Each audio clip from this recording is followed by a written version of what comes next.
Controversy is brewing over the potential easing of regulations by Communications Minister Colleen Makhubele over Starlink.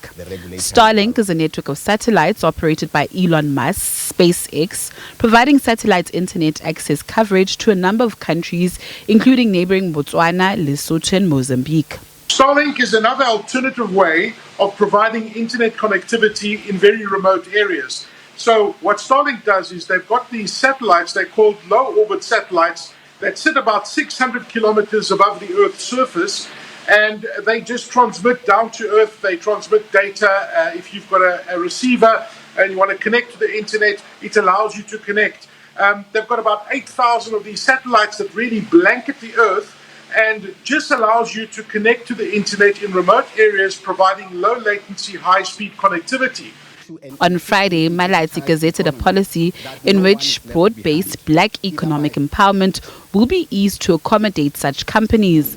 Member of the official opposition who serves in Parliament's Communications Portfolio Committee says these regulations will never be approved without the buy-in of legislators.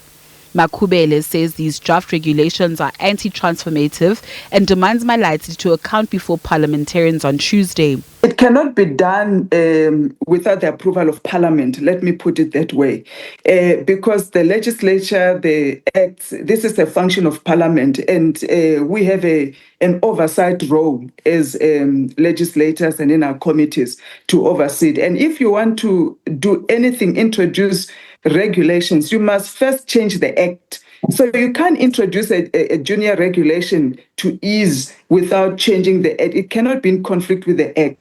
And even in introducing regulations, there are processes that you follow that have been flawed already. Other parties have raised their objection to the draft regulations, citing that the rules cannot be bent to favor Musk. South Africa cannot create laws specifically for Elon Musk.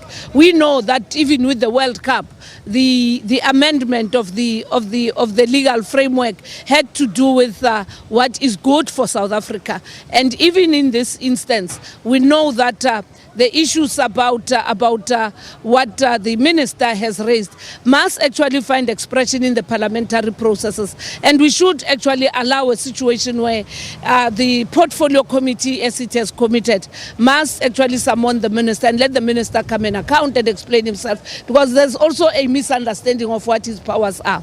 Today, a tender is given in White House without advertisement, where Rupert stands up and says, why is Elon Musk, Starlink, not given an opportunity in South Africa?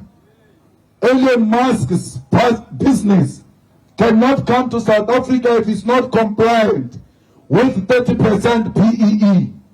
What he did, Ramaphosa, after they asked him that, the following day, they issue out that they want to relax the PEE deals so that this Starlink can come into South Africa.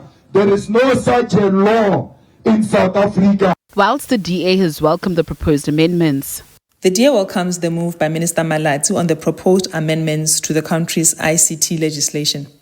The historic lack of political will and failure to amend legislation has delayed our development. This has hindered access to the economy for many South Africans. We call on all South Africans to use this opportunity to make their views known and to help ensure that their voices are heard during this historic period. Meanwhile, the public has 30 days to comment on the draft regulations. Natasha Piri, SABC News, Johannesburg.